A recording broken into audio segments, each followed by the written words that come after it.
మొన్న ఎందుకు ఇవ్వాలండి ఈ సినిమాకి? 4,000 3,000 టికెట్ బెనిఫిట్ 3,000 లేకపోతే 4,000. సామాన్యుడు 3,000 అంటే ఎంత టికెట్ ధర పేస్తే అంత క్రేజ్ పెరిగింది. నీకు డబ్బులు వస్తాయి, జనం తొక్కిసలాడాలి, మళ్ళీ దొరకదని దానిలో ప్రాణాలు కూడా కోల్పోవాలి. నేను అడుగుతున్నా, I put this question serious to the government. Is it the wrong or not on the part of government? ఎందుకు ఎట్లా ఎంకరేజ్ చేస్తారండి? సరే, ఇప్పుడు మీరు ముందు అడగవచ్చు కదా అంటే, ఇప్పుడు ఇష్యూ వచ్చింది కాబట్టి this is the time, this is the correct time to discuss all such lacunas and all the benefits, all the defects of society as well as cinema. ఇది టైం వచ్చింది. అందువల్ల ప్రభుత్వం ఒక నిర్ణయం ఏదో చేశారు. ఇప్పుడు లేట్గా అయినా సరే ఒక మంచి నిర్ణయం చేశారు.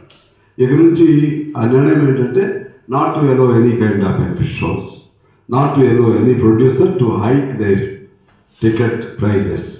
ఇది చేయాలి. అదే పద్ధతుల్లో ప్రభుత్వంగా ఇక నుంచి ఎటువంటి సినిమాలకు మీరు ఆదరణ చూపెట్టాలి, అది పాయింట్. మీరు చిన్నవాళ్ళకి మనం సబ్సిడీలు ఇస్తున్నాం, చిన్న రైతులకు ఇస్తున్నాం, చిన్న పరిశ్రమల్ని ప్రోత్సహిస్తున్నాం.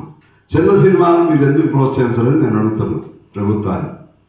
చిన్న సినిమాలకి వాళ్ళకి ఎగ్జిబిషన్కి హాల్స్లో వాళ్ళకి అసలు టికెట్ దొరుకుతాయండి. ఇదంతా పెద్ద మాఫియా, ప్రొడ్యూసర్స్ మాఫియా.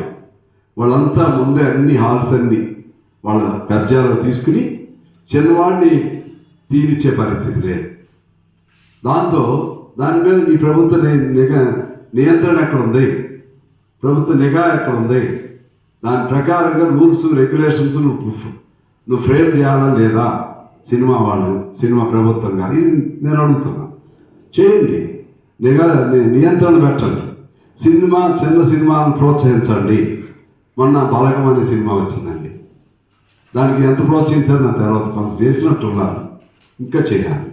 అదేవిధంగా ఇంకోటి జై భీమ్ సినిమా, ఇంకా చాలా సినిమా. నేను ఇయ్యాలే చనిపోయాడు మన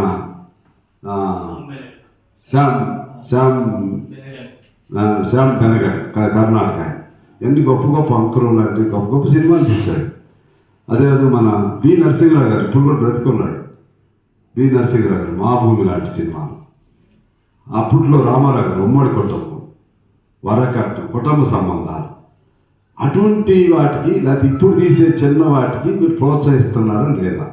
సత్యజిత్ రే ఇటువంటి వాళ్ళందరూ ఇక మీరు పెట్టే బాధలు తట్టుకోలేక పెద్ద నిర్మాతలు పెట్టే బాధలు, సరే వాళ్ళు అనుకోవచ్చు ఇవాళ ఏదో ఛాన్స్ దొరికిందని నేను సినిమా వాళ్ళకి వ్యతిరేకంగా మేము మా కమ్యూనిస్ట్ పార్టీ సినిమాని మంచిగా ఉండాలని కోరుకునే వాళ్ళమే. ఎందుకంటే దానికి పునాదే foundation itself was laid by the communist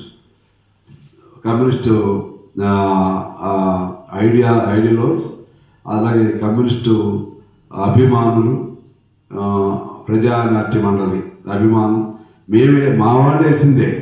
ఆ సినిమా బాగుండాలని కోరుకుంటే మాకేం ద్వేషమే ఉంది. అల్లు రామలింగ గారి మనవడు. అందుకని నేను repeatedly I don't want to take the name of Allu Arjun. Not only this issue is related to Allu Arjun, it is related to every big cinema, every big actor. పెద్ద మేము 100 కోట్లు లెక్కలు రోజు ఇది 100 కోట్లు వచ్చింది, 100 కోట్లు వచ్చింది, దీన్ని దాటింది అదే రోజు ఇక వేరే పని అయినట్లుగా. ఇది సరే జనరల్గా ఉత్సుకత ఉంటుంది. ఆ ఉత్సుకత నువ్వు ఎంకరేజ్ చేసుకోవద్దు. ప్రేక్షకుల్లో తెలుసుకోవాలని ఉంటుంది అసలు ఇష్యూ ఏంటి. సమాజంలో జరిగే సమస్యలన్నీ పక్కకు పోతున్నాయి, ఈ పరిమాణాలు అన్నీ కూడా ముందుకు వస్తున్నాయి. అందువలన ఖచ్చితంగా సినిమా మీద ఆ చట్టాలని పునర్నిర్వచనం చేయాలి. చట్టాలని దాన్ని మళ్ళీ దాన్ని ఏమంటారు, దాన్ని తిరిగి దాన్ని మరలా ఆ ఉన్న లోటుపాట్లను సరిదిద్ది రీడ్రాఫ్టింగ్ చేయాలి ఆ చట్టాలు. అప్పుడు చిన్నవాడు బతుకుతారు, వెలుగు మన నైపుణ్యత బయటకు వస్తుంది, సమాజ సందేశాత్మక సినిమాలు బయటకు వస్తాయి. విలనిజం కూడా ఉంటుంది, నువ్వు అవునన్నా కాదన్నా సమాజం దాన్ని చూపెట్టాల్సిందే, చెడు కూడా చూపెట్టాలి. ఆ రోజుల్లో ఆడవాళ్ళు ఏదన్నా చూపెట్టాలని సూర్యకాంతం చూపెట్టేవాళ్ళు. ఇదే అల్లు రామలింగ గారు అనేక విలన్ పాత్ర వేశారు. అందులో సున్నితంగా ఉండాలి. చివరికి ఇప్పుడు ఏమైంది, నీకు స్మగ్లర్ హీరో జనాలు ఎంతమందిని చంపితే అంతమంది హీరో. అసలు మోస్ట్ అన్యాచురల్. ఎంతమందిని చంపితే నరుక్కుంటూ ఒక బాంబు పేరిస్తే అన్ని బాంబు పేలవకుండానే కారు కింద తొక్కితే జీబులన్నీ పైకి లేవటం. ఏంటి ఈ సినిమాలు? కాసేపు సరదాగా ఉంటుంది పోని, అది హీరోగా పెట్టు. విలన్లు కూడా అంతే, నువ్వు విలన్లే హీరోలు అయిపోతే ఎట్లా? ఈ సినిమాలు తీసే వాళ్ళందరి పైన ఇటువంటి సినిమాలను ఎంకరేజ్ చేయొద్దని మేము కమ్యూనిస్ట్ పార్టీగా కోరుతున్నాం.